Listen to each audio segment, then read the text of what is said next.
মানে আমি যেহেতু খুব কাছ থেকে দেখার সুযোগ পেয়েছি, আমার মনে হয় না যে বিসিবি খুব একটা ডিসিপ্লিন একটা অর্গানাইজেশন, যেটা বাইরে থেকে অনেকেই মনে করে এর চাকচমক দেখে মনে করে বা অনেক কিছু দেখে মনে হয় যেন বিসিবি বোধহয় দারুণ একটা অর্গানাইজেশন। কিন্তু আমার মনে হয় যে এটার যে অপরচুনিটি ছিল, বিসিবিতে যে অপরচুনিটি ছিল, সেটার ম্যাক্সিমাম ইউটিলাইজেশন মোটেই হয়নি।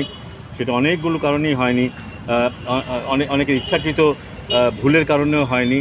সো আমার মনে হয় যে এখানে পরিবর্তন আনার দরকার। কাজের যে ধরন, এখানে যে ইনডিসিপ্লিন অ্যাক্ট হয় ভেতরে ভেতরে, সেটার পরিবর্তন আনাটা খুব দরকার। কারণ একটু এগুলি একটু স্ট্রেটন করতে পারলেই বোধহয় আমাদের অনেক ধরনের ক্রাইসিস মিট আপ হতে পারে। এবং একটা প্রসেস যদি ঠিকমতো চলে, দেয়ার ইজ নো রিজন আমরা কেন ক্রিকেটে আরও ভালো করতে পারবো না।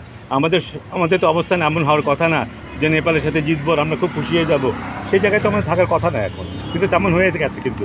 সো আমার মনে হয় যে এখানে সুযোগ আছে, ভালো কাজ করতে পারলে বাংলাদেশের ক্রিকেটকে আরও অনেক উপর নিয়ে যাওয়া সম্ভব। না, এতে বোঝা যায় যে তারা তাদের দায়িত্বটা ঠিকমতো সেসময় পালন করেনি। যদি ঠিকমতো পালন করতেন তাহলে আমার মনে হয় তারা সাহস করে আসতে পারতেন। ক্রিকেটের যদি তারা সত্যিকার অর্থেই সেবক হতেন তাহলে তারা সত্যি আসতেন, কিন্তু তারা, আমার মনে হয় না তারা ক্রিকেটের সেবক ছিল। তাদের নিজস্ব এজেন্ডা ছিল, সেই এজেন্ডাই তারা ফুলফিল করেছে গত একটা যুগ বা তার বেশি সময়। আমরা দেখেছি ক্রিকেটের মাঠে কী হয়েছে, ক্লাবগুলোর কী অবস্থা, ঢাকা লিগের বলি, বিপিএল ফ্র্যাঞ্চাইজি বলি, পুরোটা ক্রিকেট খেলাটাকেই নষ্ট করে দেওয়া হয়েছে, কিন্তু যার ফলশ্রুতিতে কিন্তু আমরা এখন এই অবস্থায় আছি, আমাদের ক্রিকেটের স্ট্যান্ডার্ডটা এতটা নিচে নেমে গেছে। সো আমার মনে হয় দায়টা তাদের কারণেই তারা আসতে পারছে না। স্যার, যে পরিবর্তনের কথা বলছেন বিসিবিতে আপনি, সেটা আসলে কোন জায়গাগুলোকে পরিবর্তন করা উচিত বলে আপনি মনে করেন? অবভিয়াসলি আমার মনে হয় যে দায়টা সবচেয়ে বেশি লিডারশিপের মধ্যে পরিবর্তন আনাটা খুব দরকার। লিডারশিপ যদি ঠিক থাকে, বাকি জিনিস কিন্তু অটোমেটিক্যালি চ্যানেলাইজ হয়ে যায়। সো মানে এখন তো ব্যাপারটা হচ্ছে যে আইসিসির আইন সংক্রান্ত অনেক বিষয় আছে, রিফর্মেশনের ব্যাপার যদি আমরা বলি, অনেক সমস্যা আছে। But at the end of the day আমরা তো ডেফিনেটলি চাইবো এমন একটা বোর্ড হোক যেখানে ভালো একজন লিডার থাকবে, যার ভিশন থাকবে, যার মধ্যে বড় কিছু দেখার স্বপ্ন থাকবে, যে বাংলাদেশ ক্রিকেটকে অনেক উপরে উঠিয়ে নিতে চাইবে, এবং সেই জন্য যে স্বচ্ছতা, যে জবাবদিহিতার ব্যাপারগুলো থাকা প্রয়োজন, সেগুলো থাকবে। তো সেরকম মানুষজনই দরকার, এবং সেরকম অনেক মানুষ কিন্তু আমাদের দেশে আছে। আনফর্চুনেটলি অনেক দিন ধরে তারা কোনো সুযোগই পায়নি কাজ করার। স্যার, আপনি আজকে ক্রিকেটারদের সঙ্গে কথা বলেছেন, তারা কেউ সেফটি নিয়ে কোনো উদ্বিগ্ন কিনা, কিছু বলেছে কিনা? না, তেমন কোনো কথা বলেনি, কিন্তু আমার মনে হয় না এখন সেফটি খুব সমস্যা আছে। আমরা জানি যে রাতের বেলা কিছু কিছু সমস্যা হচ্ছে, সেটা অ্যাকচুয়ালি কিন্তু বানানো কিছু সমস্যা হচ্ছে, এবং সেগুলো কিন্তু প্রতিদিনই কিন্তু উন্নতি হচ্ছে। আমার ধারণা নেক্সট কয়েকদিনের মধ্যে আমরা একেবারেই শান্ত একটা বাংলাদেশকে পাবো, যেখানে সবাই যার যার কাজ নিয়ে ব্যস্ত থাকবে, এবং যে উদ্দেশ্য নিয়ে আন্দোলন হয়েছে, বাংলাদেশকে নতুন করে গড়ে তোলার যে উদ্দেশ্য নিয়ে এই আন্দোলনটা হয়েছে, সবাই সেদিকেই মনোনিবেশ করবে। না, it's not about me, it's not about me. আমার মনে হয় যে যারা সত্যিকার অর্থেই ক্রিকেটে ভালো চায়, এবং ক্রিকেটে ভালো চাওয়ার ব্যাপারটা কিন্তু অন্যরকম, কারণ ক্রিকেট বাংলাদেশকে যেভাবে রিপ্রেজেন্ট করে পৃথিবীতে, এখানে কিন্তু ফাঁকি দেওয়ার কোনো উপায় নেই কিন্তু। সো ইটস ভেরি ইম্পর্টেন্ট যে right kind of people R here. So it's not naturally আমাকেই হতে হবে, that may be other people. আমাদের দেশে আছে, দেশের বাইরেও কিন্তু আমাদের লোকজন আছে যারা যথেষ্ট এক্সপিরিয়েন্স এবং যথেষ্ট যোগ্যতা রাখে কিন্তু। সো আমার মনে হয় যে তাদেরকে নিয়ে যদি কিছু চিন্তাভাবনা করা হয়, তাহলে বোধহয় তারা তাদের মতো করে ড্রাইভটা নিতে পারবে বাংলাদেশ ক্রিকেটকে আর একটা পর্যায়ে নিয়ে যাওয়ার জন্য। কারণ তারা এটা নিশ্চয়ই ভাববে না যে ক্রিকেট বোর্ডে আসা মানে একটা প্রিভিলেজ, তারা এটাকে রেসপন্সিবিলিটি হিসাবে নেবে, উইচ ইজ সো ইম্পর্টেন্ট। কারণ আমরা এখানে সব সেলিব্রিটিদের দেখতে পাই, কাজের মানুষদের কিন্তু আমরা এখানে দেখতে পাই না। তারা সবাই কাজের মানুষ, এবং এরকম অনেক মানুষ আছে। ইমরুল কায়েস বা কামরুল ইসলাম, আশরাফুল, সবাই কিন্তু বলছে রিফর্ম বিসিবি। আপনি কি তাদের সাথে কোনো যোগাযোগ হয়েছে কিনা? এই যে রিফর্ম বিসিবির কথা বলছেন আপনিও তাদের সাথে কীভাবে দেখেন? না, আমি দেখেছি, ফেসবুকে দেখেছি, তাদের মতামতের কথা দেখেছি। তাদের অনেক গ্রিভেন্স আছে, তারা অনেকে সাফার করেছে অ্যাকচুয়ালি, টু বি অনেস্ট।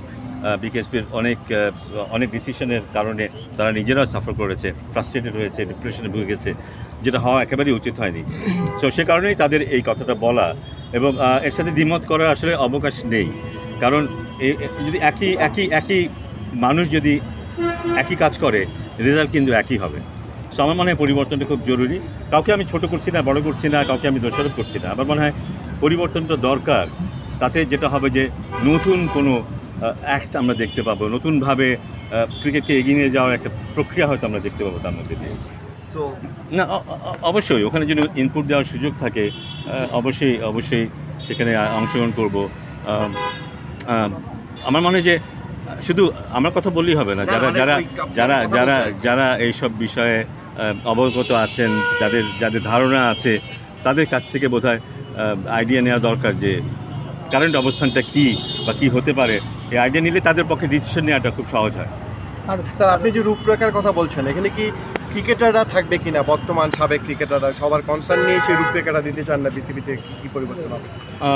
নিশ্চয়ই আমি যদি ফর্মালি কিছু করি আমি নিশ্চয়ই আলাপ করব ক্রিকেটারদের সাথে বলি, বা যারা বিদগ্ধজন আছেন তাদের সাথে নিয়ে আলাপ করব এবং তাদেরও আইডিয়া নেওয়ার চেষ্টা করব। কারণ আমি চাইবো একটা কম্প্রিহেন্সিভ একটা রূপরেখা নিয়ে আসতে, যেটা দিয়ে আমরা হয়তো সাহায্য করতে পারবো। এখন যারা যারা দায়িত্বে আছেন তাদেরকে সাহায্য করতে পারবো। আমি আবারও বলি, it's not about me or যাদের কথা আমি মাথায় আছে যারা যোগ্য তা না, কিন্তু যেটা উপদেষ্টা কিন্তু বলেছেন যে তারা চায় সিস্টেমটাকে ঠিক করতে। সিস্টেম যেই ভালোভাবে চালাতে পারবে সেই যোগ্যতা রাখে ক্রিকেট বোর্ডে আসে। আপনি সেই উপদেষ্টা বা সরকারকে আহ্বান জানাবেন কিনা বসার জন্য একটা এই রূপরেখা নিয়ে? আমার মনে হয় যদি সরকার যদি চায় সেখানে আমার অংশগ্রহণ করাটাই বোধহয় বেটার হবে, instead of me asking them to come to me. So তারা যদি চান আমি নিশ্চয়ই এগিয়ে যাব আমার দিক থেকে। কিন্তু স্যার একটা কথা, যে পরিবর্তনের মধ্যে দিয়ে আমরা যাচ্ছি সে অধিকারটা আদায় করে নেওয়া হয়েছে আসলে, সেটার বাস্তবতা। সেখানে যদি ক্রিকেট বোর্ডের কেউ আপনাদের এই চাওয়াগুলো না শোনে সেক্ষেত্রে কী করবে? আমার মনে হয় না শুধু চাওয়া না আমার মনে হয় না সেইটা হবে। ক্রিকেট বোর্ড থ্যাঙ্কফুলি ক্রিকেট বোর্ডের অবস্থানটাকে বিবেচনায় নিতে হবে, কিন্তু অত্যন্ত গুরুত্বপূর্ণ ক্রিকেট বোর্ড, আমাদের ক্রিকেটের পারফরমেন্স খুবই গুরুত্বপূর্ণ কিছু। তো আমরা যদি এটাকে অবহেলার চোখে থেকে নেগলেক্ট করি, না ঠিক আছে যেভাবে আছে সেভাবেই চলুক, আমার মনে হয় এটা সবাইকে সন্তুষ্ট করবে। সব মানুষ কিন্তু তাকিয়ে আছে ক্রিকেট বোর্ড কীভাবে কী হয়, কারণ পরিবর্তনের মধ্যে দিয়েই কিন্তু পারফরমেন্সের পরিবর্তনটা আসবে, সেদিকে সবাই কিন্তু তাকিয়ে আছে। আমার মনে হয় সেটা গত কয়েকদিনে রাজনৈতিক দলের মহড়া রেখেছিলাম। মানুষের আগ্রহ থাকতেই পারে, অনেকে অনেকভাবে এটাকে দেখবে, তাদের আগ্রহ থাকতে পারে। ভিতরেই আমরা মিছিল দেখেছি, সেটা না হলেই ভালো, কারণ আমি আগেও বলেছি এতে যেটা হবে যে বিসিবির ভেতরে যারা কাজ করে স্টাফরা এমপ্লয়িরা যারা আছে তারা প্যানিক হতে পারে, কিন্তু তো আমার মনে হয় সেটা না করাই ভালো। এমন কিছু করা উচিত না যাতে বিসিবির ভেতরটা কোনোভাবে কলুষিত হয়।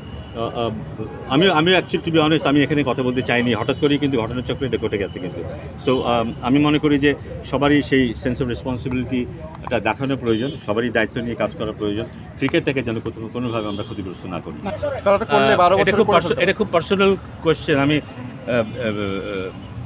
টু বি অনেস্ট এটা আনসার হওয়া উচিত নো, এটা কখনোই হয় না, তাই না? একই জিনিস হলে একই জিনিস রিপিটেশন হবে, তাদের পক্ষে সম্ভব হবে না একেবারে এটাকে উল্টে ফেলা, কারণ যেভাবে চলেছে সেটা থেকে একেবারে উল্টো দিকে যাওয়াটা বোধহয় সম্ভব না।